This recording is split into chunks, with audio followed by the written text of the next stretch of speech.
What is up, good people? Let me get myself situated.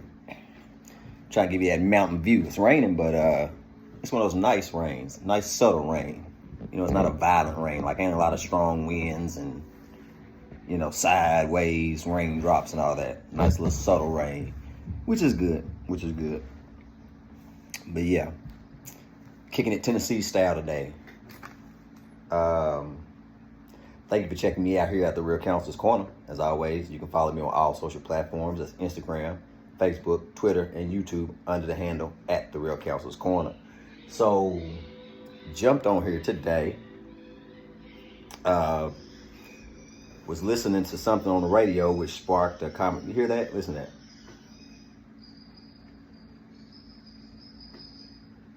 Isn't it unique how our Creator created those birds to make unique sounds, their form of communication that we don't understand, but they are very fluent in it.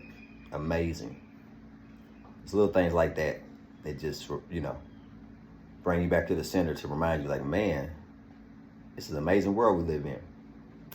But let me get back to the topic.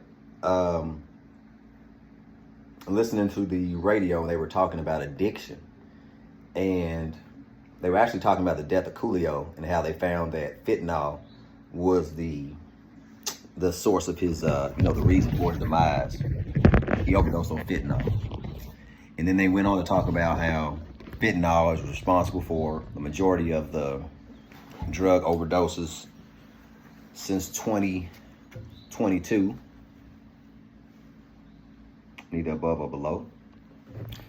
And in the midst of that, I started to think to myself, because drug addiction, plagues all communities, but especially the African American community. It plagues all communities, I repeat that. But I can just speak firsthand about the African American community because that's the community I grew up in. That's the community I'm a part of. So, but it affects all. So this has nothing to do with race. This is a human issue. So I sat and I thought about it, and I just thought about folks that I knew or know. I don't want to say new because they're still here. Some of them, most of them.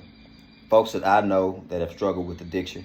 And, everybody has their own vice, whatever that may be. Doesn't have to be necessarily drugs, but specifically we're talking about drugs today. It's not, in my thinking, this is totally just my thinking. I just keep trying to adjust this. There we go. So in my thinking, the source of addiction is escape. And I think I can say that in 95% of the cases, the basis of a drug addiction started with the feeling to escape something, and that takes me back to the importance to remember that everybody has their own vice, because if we're honest, there's something that we all try to escape during certain moments in our life. So it may not be an everyday thing you try to escape, but whether it's escaping an actual task, whether it's escaping or trying to avoid thinking about something, and that's the major one,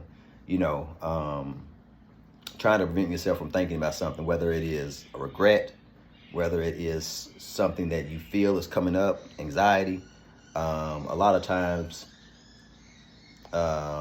folks will fall into drugs based on that, which leads me to the importance of what I'm doing, which is trying to teach kids a particular set of principles and skills so that when they do have these thoughts, they're able to address them in a healthy manner, in a way that's going to help build and not destroy.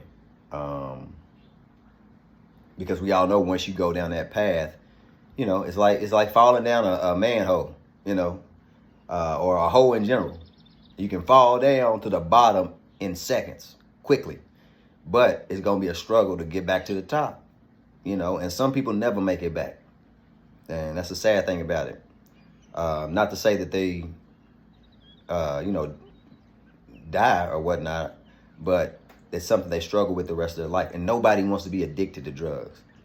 Anybody that you see and they're high every day, whether it's on weed or anything, regardless of how much they appear to be enjoying it, nobody wants to be high every day.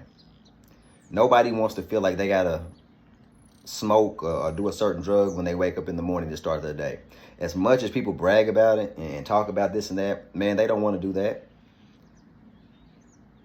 That was formed. It is highly likely that was formed due to the want to escape something.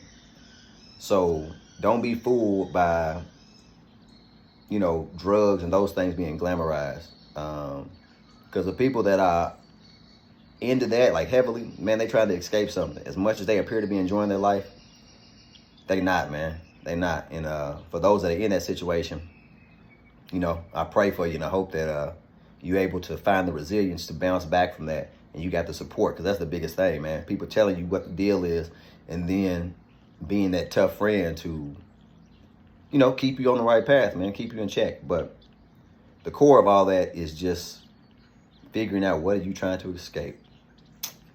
And then when you figure that out, you got to face it, head on, man. You got to face it straight up. And sometimes those are hard battles to fight. But you always come out on top with those battles. Now, if you take the other way that we talked about, I don't know. You might come out on top, you might not. But if you face it head on, I'm telling you, you'll come out on top. It may take some time, but you just got to be resilient and, have the discipline to stick to it. As I speak to myself as well, because we all try to do better in this thing life. So, but yeah, man, I'm out here at the Tennessee mountains. And if you're trying to escape something today, I encourage you to find a healthy way to do so. Because life's not perfect, man. It's not. So we got to find ways to navigate in a healthy manner. But neither above or below. At the Real Counselor's Corner. Y'all have a great Friday. Peace.